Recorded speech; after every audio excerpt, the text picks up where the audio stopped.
Welcome back to the Long and Thick podcast, where we help you navigate the noise and cut through the bullshit in the health and wellness space.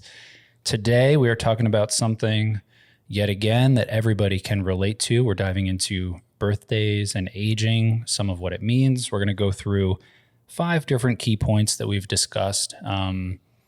But before we flesh all that out, part of the fueling for this episode is the Danson was born a couple days ago. At time of recording, at least. Yes, yeah.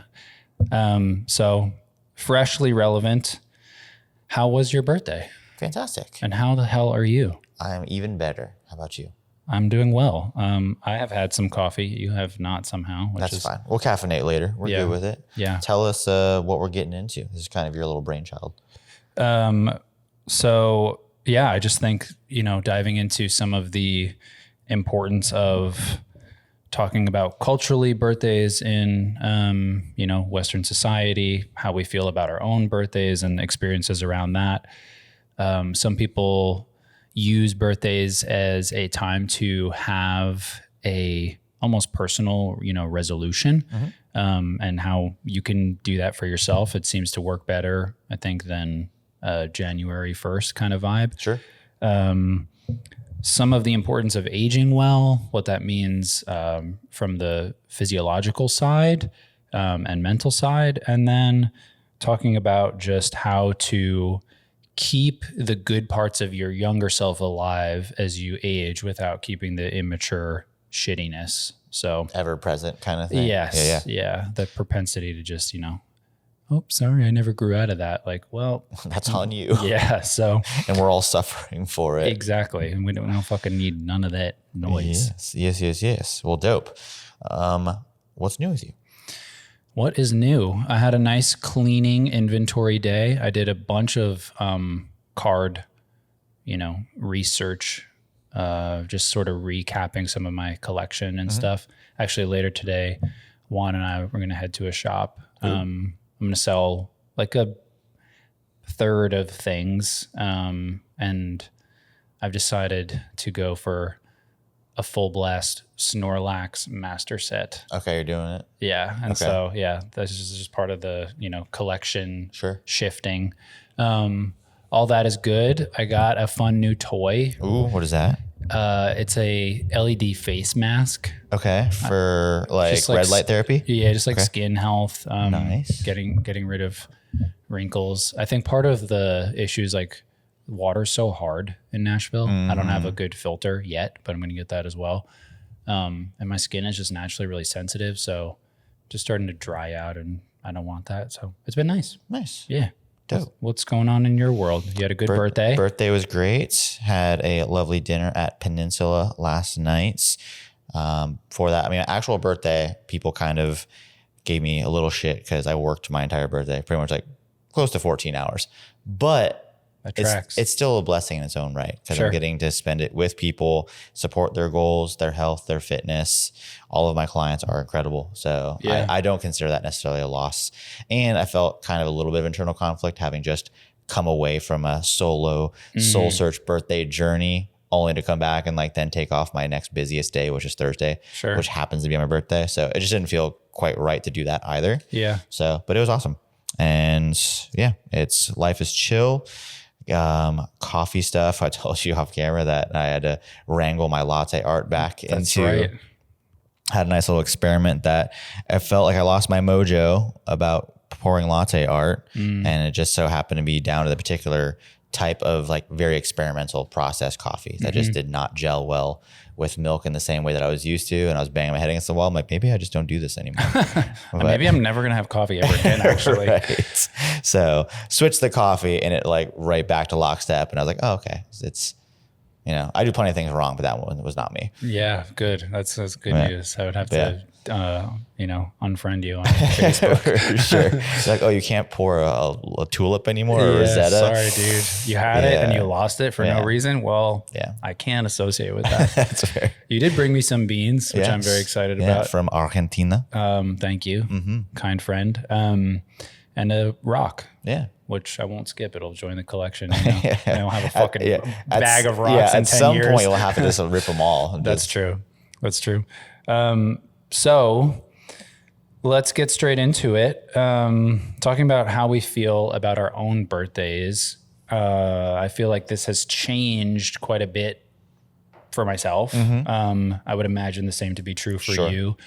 How, in the span of your life thus far, have birthdays felt? Or do you like them? Do you hate them? You know, are they whatever? Yeah, definitely don't hate them. I've never had that interaction with it. And unfortunately, I've known friends, families, loved ones that have had that kind of similar. There's just something traumatic or just a bad pattern in their family or their upbringing. They're just like, I just don't even really want to talk about it or celebrate it, which you always feel for those people in that respect. Like, man, that sucks because it's supposed to be a day of celebrating. And ironically, I fell out of vogue with that like principle with myself.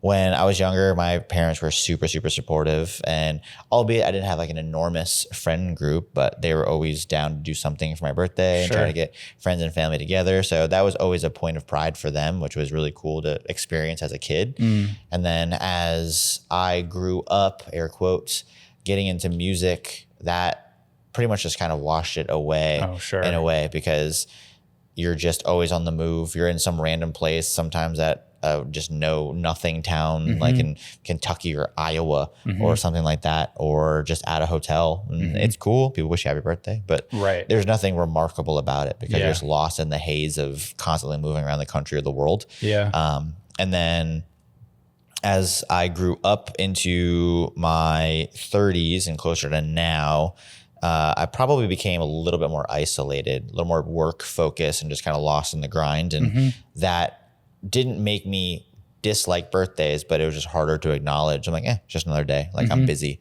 But what's cool now is, since being more community driven and surrounding myself with such supportive and incredible people, they are the ones kind of leading the charge and be like, hey, like, we're doing something for your birthday kind of thing, where I probably now have been conditioned out of that just being my default of like, oh, let's do something for my birthday. It's not filed up super high on my priority list, but I'm now surrounded by friends, neighbors, gym community that they are the one like, no, like we're absolutely doing something. So that's cool to like kind of almost be forced to be more community driven. Not that the rest of my life isn't, but on something that I would just kind of throw by the wayside, people are like, no, absolutely not. We're not letting you do that. Which is cool. What about you? I am someone that was that way that you described. I mean, I've gotten hit by cars on my birthday. I've had some pretty rough birthdays circumstantially, where things that were happening were just like, oh, okay. Plus two, not to sorry to cut you off, but you also unfortunately share a birthday with a holiday, which then muddies the waters as well of what you can almost expect for yourself amidst one of the bigger days of the year. Yeah, Halloween is the holiday he's referencing. You're a fucking goblin. I am a goblin, and it tracks. It's totally like if you get an hour with me, you might be like, oh yeah, evil garbage can human. But I think when you're a kid, birthdays, you want them to feel like you're the center of the world, right? And as you mature and grow up and realize no one is the center of the world, as they shouldn't be, you can change your perspective on, how you feel about it. So I've definitely done a lot of work around that, as silly as that can sound. But the deep core piece of whether you want to celebrate your birthday or not sometimes taps into, how do you even truly feel about yourself? Do you think you're worth, quote, celebrating? Or, you see people who are like, birth month, let's go, bitches. And it's like, what do you, birth month? Like, but I can sort of, loosely support the idea of just like celebrating the fact you're alive, as opposed to expecting that everybody, lays out. Yeah, and I think probably the lesser of two evils is the person wanting the month rather than person being like, I am not worth this. Like, don't acknowledge anything. Yes, I would agree. So now I like them. Now I feel like they are big points of reflection and time to establish like, okay, where have I been? What do I want to shift?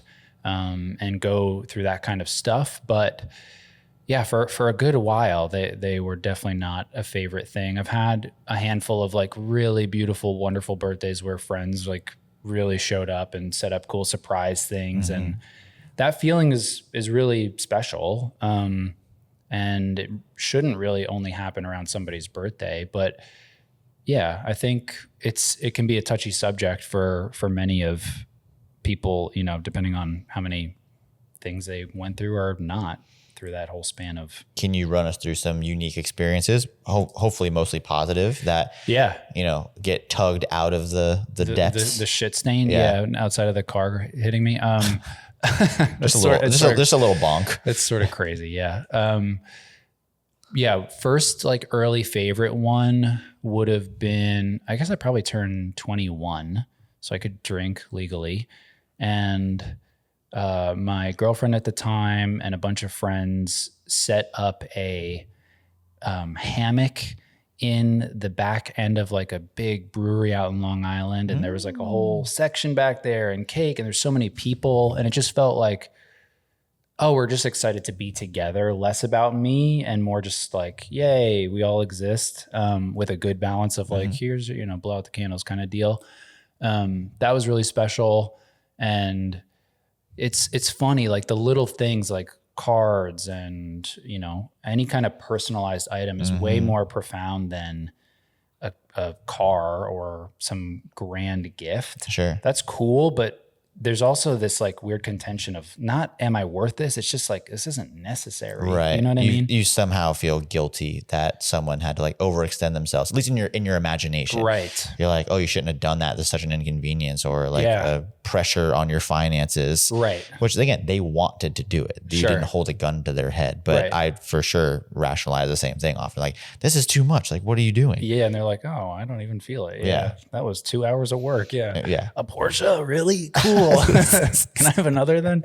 And then, you know, another decade later, actually to the T, 31st is the golden birthday, right? So we weren't in Japan for that time of Halloween when I actually was 31, but we celebrated almost in lieu of that. And so I think that's sort of the point of what we're trying to get across in some of these things. If you're somebody who sort of hates your birthday or like just doesn't care, like you should a little bit. And if you don't, I understand that some of your life circumstances may be having you squelched and crushed by the weight of the world, but there's so much like better shit to focus on. Right. And it's easier said than done when you're on the other side of it. But, yeah, if you really hate your birthdays, I would recommend that you explore that a bit, because it can be a really cool, beautiful thing for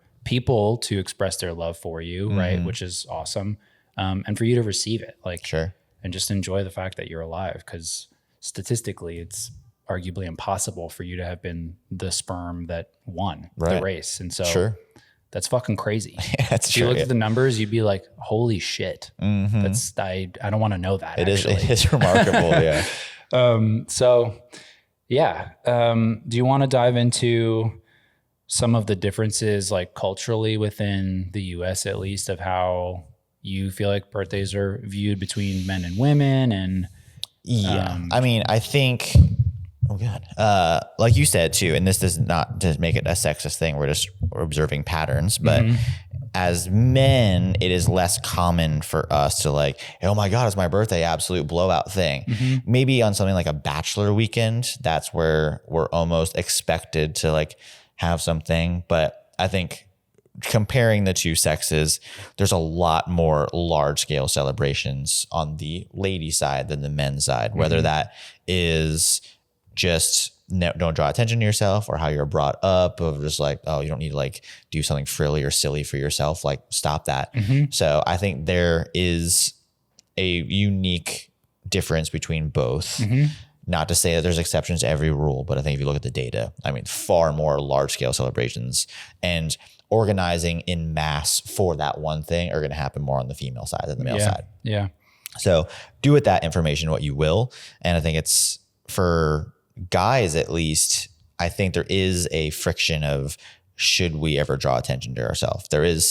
There's probably different lanes of just be humble, which is fine. Yeah. Or shut up and work. Like this is a deviation from your expectation to provide and conquer and all that. Yeah. So, I think that is a unique thing. And I think it is unique where you have people that span the spectrum from never acknowledging their birthday to then people that are like, this is my month. Yeah. This whole year is my birth year. Yeah. You're like, wait, what? How does that? So I don't really have a dog in the fight no matter what. And I think I am warming up to the idea of just celebrating more with the closest people around me and understanding that it is not a burden and they don't think it's a burden and they're probably annoyed if I ever pose the opposite to them. Right. Yeah. It is actually more obnoxious to be like, no, we're not doing anything. Yeah. Unless that is your true like request. Like typically I want to spend like the morning alone and like go on a walk, like I said, and have some time where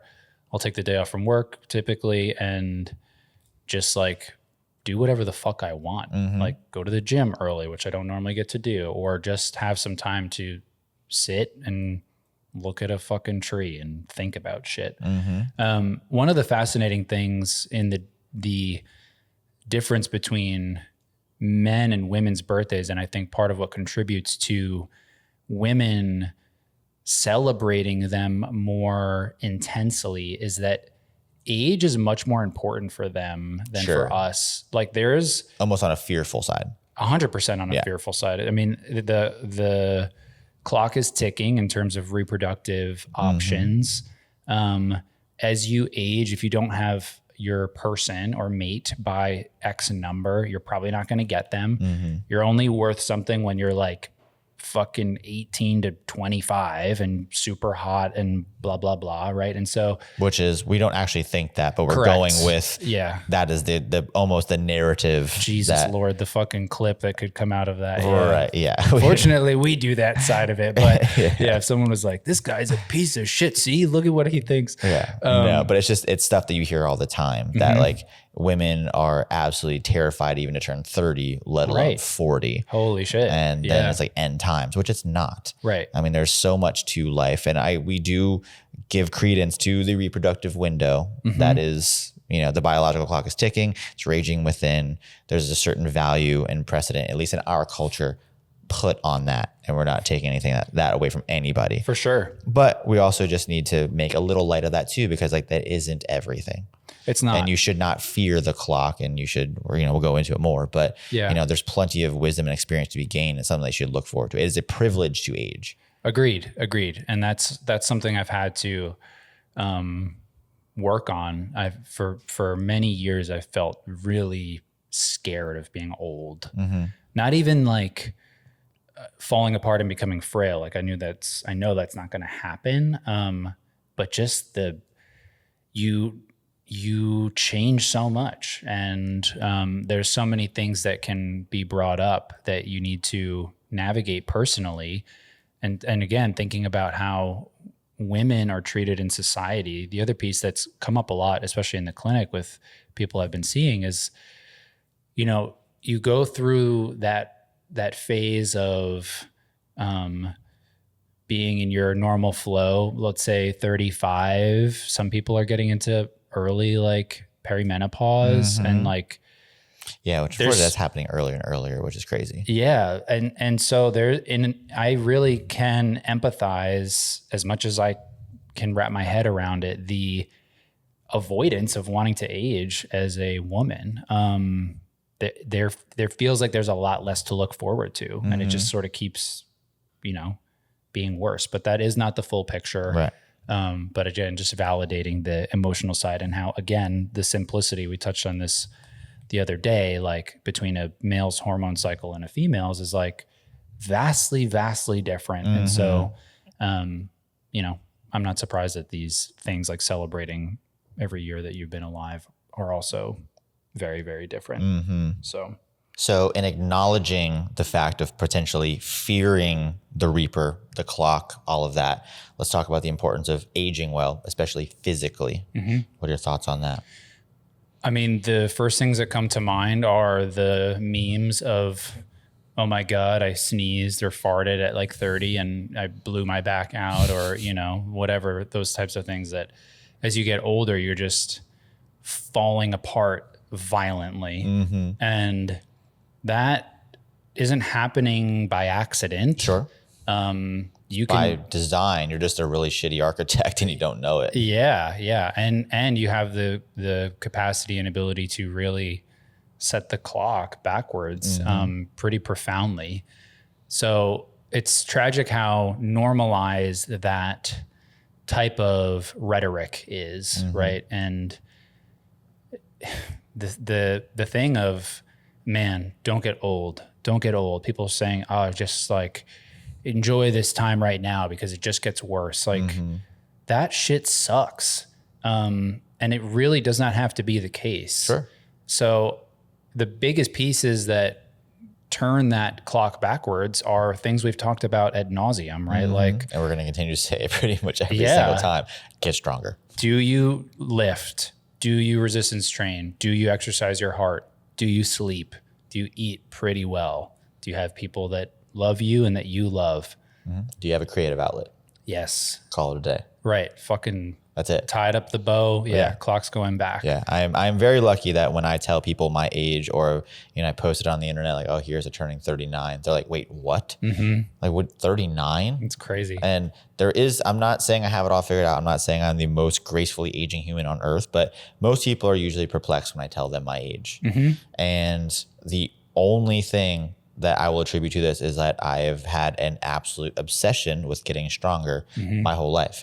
And my sleep hasn't been the most dialed. My diet hasn't been the most dialed. Sure. But the single greatest thing that has allowed me to wrangle my health and my longevity and how I age and how I look as I do has been making myself as strong as possible. And it really is that simple. It is. If everyone just made that an obsessive pursuit, it'd be crazy how much better you would feel and how much better you would look and how more comfortable in your own skin you would feel. And that's not like it's never too late. Right. You know, the adage is the best time to plant a tree was 20 years ago. The second best time is right now. Yeah. You can reverse things on a wholesale level pretty much whenever you want. Yeah. It's pretty crazy seeing some accounts who have shared physios that have 70, 80-year-old parents. And they're like, this is my mom when she started, fucking hunched over. Yeah, can looking barely like a move. question mark, like a shrimp. Yeah.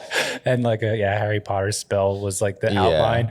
And a year later, it's like, holy shit. Yeah, who and they're is jumping and they're jogging and they're doing dynamic impact training off of heights. And that's we're always going to say it, like you said, ad nauseum, is just make yourself stronger. Right. That's At it. the very least. Yeah. If you do that, that is the closest thing we have to a magic pill, the fountain of youth, whatever, muscle density, high quality tissue spread across your whole body. Yeah. Just get stronger. Yeah. And we're muddying the waters incredibly now as a society, because now we've talked about this too. There's a bunch of other things that are very much in fashion right now that are supposed to do those things for you, but they're not made for your longevity. They're silver bullet solutions that are going to be a flash in the pan in the grand scheme. Right. And if you don't make yourself strong along with them, they're going to do just as much damage as the thing that they're trying to fix. Yeah. So. Agreed. So that is a big piece for everything physical, which I would say includes obviously your mental aptitude and sharpness. But there is another avenue that I think we don't tend to explore as much or in as much depth in regards to challenging yourself cognitively regularly. And with the heavy bloom of AI and people who fucking get in line and say, chat, what drink should I get, and scan the menu. Like, you have erased all of your need for executive function and decision making. So don't be surprised when you see people become way more reactive around us, fucking worse road rage, inability to emotionally regulate, right? Like all these things that are pieces of the puzzle. Now, here's the solution: Sudoku. Actually, though, like things like that are pretty profound. Make your brain sweat at least once a day kind of thing. Yes, which means feeling that little bit of like fluster, learning a new drum rudiment or a piano or something. Again, it's the marriage between the physical expression, right? Woodworking, language studying, whatever. That's Memory using work, your fucking voice box, by the way. Like making sound, thinking is a physical act. So don't separate your body from your mind, from your spirit. They are all one fucking thing. So treat them as such. Yeah, when you start turning off systems and letting something else quite literally do your thinking for you, Right. It's the mental equivalent of stopping moving. Yes. And when you stop using your body, that's when these crazy aging things start to happen. Yeah. Now imagine what that does to the little noodle that controls everything. When you start taking whole processes away and letting something else do the work, well, that's the equivalent of you sitting on an office chair and rolling around. Right. Your brain is going to be posturally shitty, Yes. achy, useless, and it's going to age much faster. And then what's crazy too is this kind of goes into this whole other bit that we're talking about is we're now seeing pre-dementia at a much early age. Yeah. Because of that. Like 30s, 40s. Yeah. Yeah. Shockingly So low. that should be everyone's wake up call. It's like, sure, these are great conveniences and they can upscale some productivity, but at what cost? Yeah. You're the fuel that the AI is burning. Yeah. Not the it's crazy. water. Yeah. It's crazy. So let's talk about, so we do a lot of talking about goal setting, and this isn't to make your birthday any more work related than a celebration. Are you making us money yet? Yes. But I mean, like you said too, it could be a little bit more beneficial than something as easily cast away as New Year's resolutions, but something more personal to you because this is your own next, tick of the clock. It's a little bit more emotionally close in proximity to you. How would you look at birthdays as a tent pole for change? I think it's important to dial into the single and the decade. Especially once you get into your 30s. Right now I'm thinking about my 30th decade as opposed to just like every year. Some of the goals that we tend to create, especially as we're older, we have more resources, less time, Sure. but you're more efficient because you're under the constraint of having less time. Or else at least you should be. Or so we hope. Yep. Everyone can do better, right? For themselves, not for the fucking system. Not for Skynet. Yeah. But it's just fascinating. You think about how much time you had at your disposal, like as a 17-year-old, right? Like, what do you want to do today? I don't know. You want to like get food later? Like, sure. You just don't give a fuck. When? Yeah. I don't know. Like when we get hungry. Yeah. Okay. What about right now? You just like sit and, you fuck off. So I would say if you're in your 30s or above, think about the decade ahead, and establish what kind of changes you want to make by the next one. And a lot of them should go around your physical fitness and how much you can move the needle on that relative to your own life circumstances.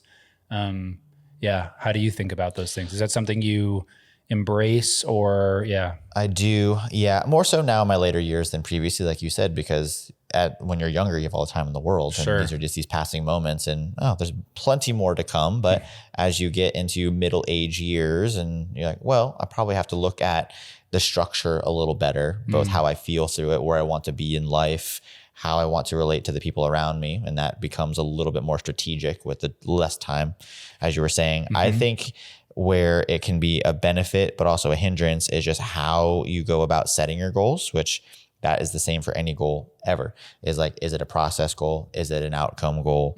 And what are you using as the starting or ending point? Now, the less likely to succeed is, okay, after I get through with my birthday stuff, I'm going to start doing this.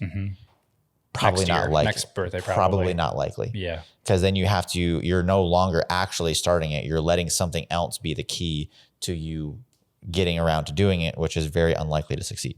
Whereas what you were saying is, I want to be, if you look at it as an outcome goal, you are slightly less likely to succeed because by my next birthday, I want this, which is like the second best version. The first best version would be ascertain what the goal is. And then, okay, as many times as I can till my next birthday, I'm going to be moving in this direction. Correct. I guarantee you the outcome at the time of that birthday will be better than you just giving yourself an arbitrary endpoint a year from now. Right. So, yeah. I'm going to be fluent in Japanese by this time. Yeah. Not, I'm going to study Japanese every day until my next birthday.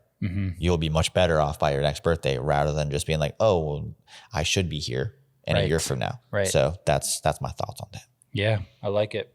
I think there's not much else to add around that. Make it personal. We've talked again pretty intensely around how you can set yourself up to win with goals and some of the mindset and tools you can use. The last thing we want to touch on here is, in some ways, the most important, I think, for the societal aspect and how you integrate into the community at large, right? We see a lot of fucking 9-year-old men, right? Men age slower in that. Why are the girls more cognitively aware as puberty comes and all these things and maturing? That's a tale for another day. Perhaps. Yeah, that's a long. I mean, it's actually a very simple one, sure. But it's a complete tangent. Yeah, and it would ultimately, once we acknowledge it, whenever we do get around to it, a lot of women would be like, yeah, and a lot of men would be like, no. Like, exactly. Yeah. That's the thing. Yeah. So that being said, there are really beautiful styles of counseling. One is called parts work. Parts work essentially, and if I'm not a counselor, so any counselor who's listening, if I get part of this wrong, let me know. You will go back to potentially a traumatic event. That part of you, how old are you? Are you 15? Are you 10? Are you 8? Are you 40? Whatever the thing, and sort of establish what that part of you needs. It's important to recognize that you are still 15-year-old you in that body, which is why a lot of men say, oh, what do they say? I still feel 18. That's bad, sort of. Yeah. Like, that means your headspace is that of an 18-year-old. How do 18-year-olds handle a conflict at the coffee shop? You fucking dick sucker bitch, I'll kill you, I'll beat your ass. Like, that's you know what I mean? And so where we're going with this is we want to grow as our number grows. And part of that looks like keeping the best parts of our younger self alive and well and healthy and safe. And stripping away the young, immature ones that are actually holding us back. Right. Yeah. Are you still having tantrums? That's 5-year-old you.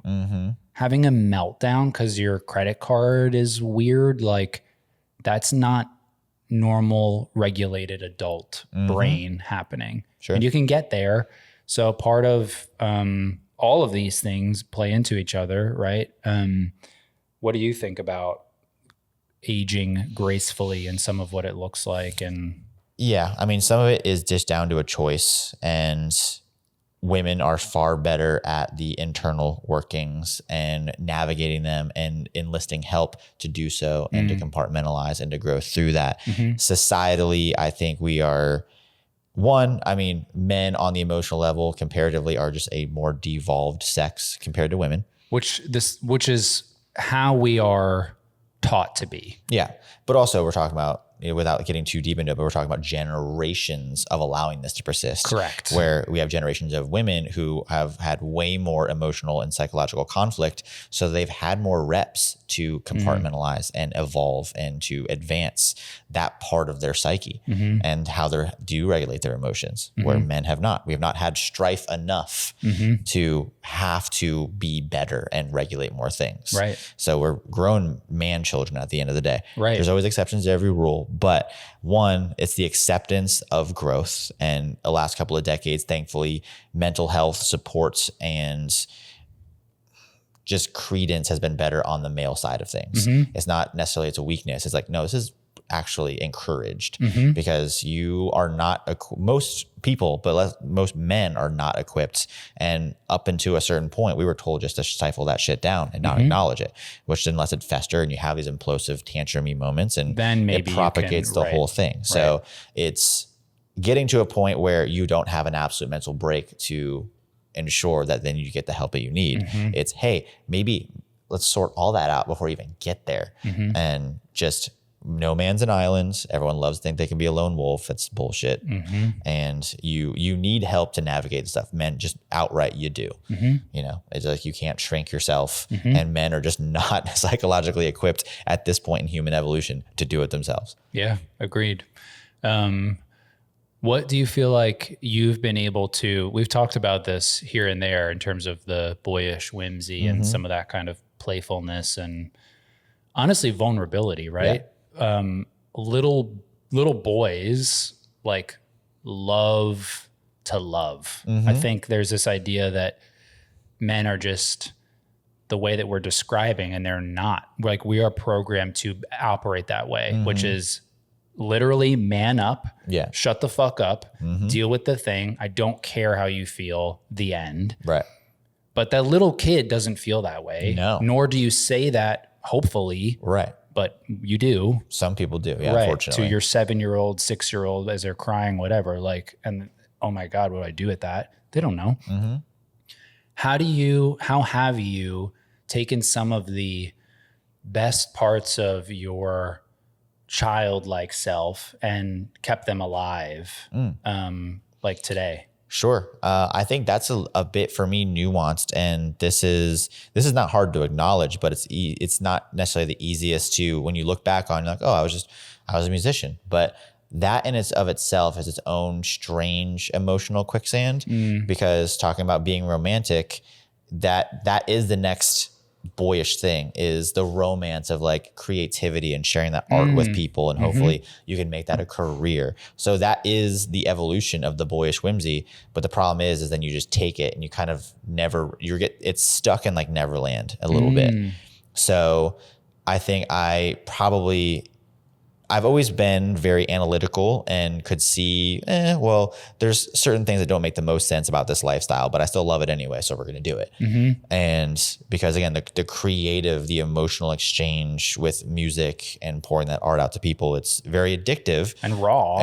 and that's how people get stuck in it. And for some select few people, they do get to a maximal level to it, and they can actually support themselves and a family because of it. But no, it's a losing battle for most people. And for me, I was able to take that romance probably for too long and did not man up soon enough. And then that was an overcorrection of like, oh, I did that for too long. Sure. And then I went to work only. Now I have to be an adult. Yeah, shut up and I really wasn't equipped necessarily how to do that, but I just ground through it anyway. Sure. And that didn't feel the best, but it was like, well, I'm correcting for 10 years of just, dancing off into the sun and playing music and making some money, but not a lot of it. Yeah.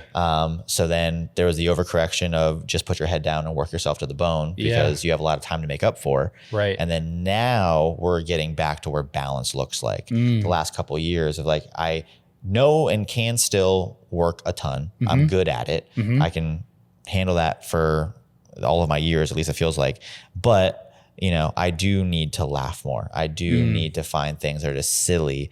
And that's not to be a clown, but again, everyone, if you just sit there and are a coal worker, but they still come home and have a family and hopefully get to laugh too. But if you just slave yourself away, I mean, you're not going to be happy. It's going to grate on you after a while. Like no one's just sitting there being like, oh, I only work and do nothing. I'm elated. Right. So I am now in the upswing of balance of like two large overcorrections in two directions. The middle, Yeah. So the boyish whimsy now is things like this. We just get to talk about our youth, the nostalgia of it. For any time I go next to a body of water, I'm still going to skip a rock. That's seems so insignificant and silly, but it's not. Yeah, it just pulls this small little dimension out of the ether, and you're like, this is so simple, so nostalgic, and so peaceful. Yeah, and you just get to exist there a little bit, and it does refill the cup in its own unique way. Yeah. And like you have Pokemon cards, and Right. it is funny too, because even nostalgically, because I said like mine was Magic the Gathering, my algorithm has heard it, and it's like, oh, remember, like You like this. you like Or at least this. You did. So am I going to build a deck? Probably not, but I still get to, maybe we'll see. I still get to enjoy it and think back fondly on it, and all the travel I did with my friends to play cards, and just all the nights lost to trades and drafts and all that kind of stuff. So I don't think it's ever going to be a misstep. I think where people get wrong is they take their boyish stuff and become escapist with it because they don't know how to balance it with their lifestyle. Agreed. And then they start alienating people around them. They're like, listen, you don't need to be playing video games 16 hours a day, but give them a half hour, give them an hour just to cut loose a little bit. Right. So that was a word salad version of. No, it's great. I think part of what you described, it gave me a visual of like one silo that was what you just described, the guy who spends too much time continuing in almost like a form of hedonism, like just the pleasure things. And then you said, oh my God, I'm a fucking little boy. Let me be the most grown person ever. And then the other silos here. So those two like massive points and the overcorrection.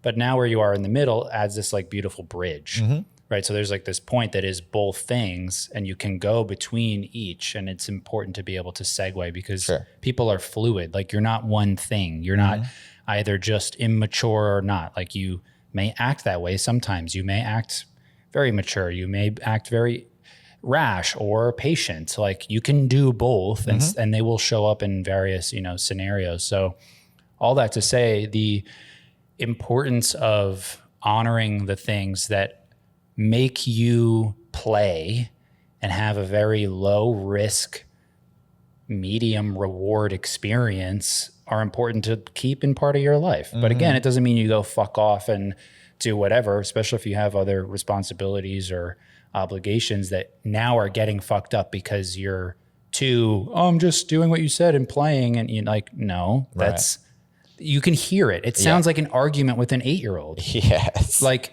if it feels like you could plug somebody into that scenario and you would think you're having a negotiation with a kid, guess what? You are. You actually are. Yeah. That person has not fully recognized that shift that needs to happen. And it's tough. It's not a fun thing to like see in the mirror and be like, wow, fuck me. I've been escaping like that. Okay. Heard. How do I not destroy that and shame and guilt myself for, tapping into skipping a rock or playing a game or buying cards? Like, but keep it alive while still building and, growing. It's balance. And the one thing that men, unfortunately, are often not the best at is nuance. We are extremists by nature. It's all or nothing. It's like, oh, this is the new thing. 100%, we're going to crush it. Yep. And I myself have struggled with that. I get hyper fixated on things, and this is a new pursuit. So it's something about just a small suggestion to any guy listening is just think a little bit more about nuance. We're not the most intuitive species. We're a black and white. Yeah. Just make it gray. We are a outcome driven thing. This is whatever we can do. We're conflict resolution thing, like, computers, but there needs to be some wiggle room in there, and you need to keep some wiggle room for yourself, but it just cannot be, oh, I'm going to do a 180 degree, 100% shift to this now. Right. It's just like, no, like look at it, look at the whole landscape, see where the checks and balances are. And I guarantee you there's some pixels to shift around for your benefit, but you have to live in a world of nuance, which guys are not the best at. Yeah. One thing to add is just like we spoke about a few episodes back, like none of this is an attack. This is more our observation and own reconciling with these things and just sharing from some of the experience and, calling people to action in a way that is beneficial and loving, as opposed to this like slaughtering of mankind and whatever. No, and so I hopefully don't that doesn't, mishear. that doesn't translate that way, but it's more so just posing the thought of how can you just make your life more balanced for yourself. And we're being direct with calling out what might be causing it, but that's not an attack on anyone's character or their values or their experiences, but just, hey, this is what we've been able to observe with our friends, our family, our clients, ourselves of what has helped and just getting a balance for as we age, trying to make ourselves physically more graceful and mentally for sure more graceful with ourselves and the people around us. Yeah. Yeah. I think the beauty of wisdom, or like the lived in body, right, is something that should be focused on a little bit more. Sure. The scars, the gray hairs, the things that show some weathering, and celebrating those as opposed to hiding all that stuff and trying and I to. think that is a circling back to the cultural thing. I feel like Western society struggles more with that than other places, because in other places, you know, aging and being an elder is something to be celebrated. Yeah, and it's fucking dope. Yeah. And here it's like, fuck grandpas. They suck. Put them in homes. Don't acknowledge them. Yeah. Like, again, our society is like, ugh, what do you don't bring any money in. Right. So we're going to charge your kids like 250 grand a year per grandpa that you need homed. Like, that sucks. There's so much to learn from older people. And we, do not tap into that at all. So the people who have really amazing, strong relationships with their parents, or if their grandparents are still alive, enjoy that. Yeah. Tap into that as often as you can. Yeah. Anything else to add about aging, birthdays, things that are blooming in your heart? Not really. Just don't fear the clock. Lean into it. Know that every new day and every new year is an absolute blessing and a privilege. Try to make the best out of it. Try to make yourself the best to the people around you. And remember, we're all heading that way together. I don't think there's anything more unifying than the fact that we are all under the weight of time. Sure. Right. So Well, at least you hope people can get their heads out of the digital sand a little bit. That'll be great. Big sigh. Yeah. That's all we got for you today, folks. Appreciate you listening. Till the next time, we're long and thick. Ciao.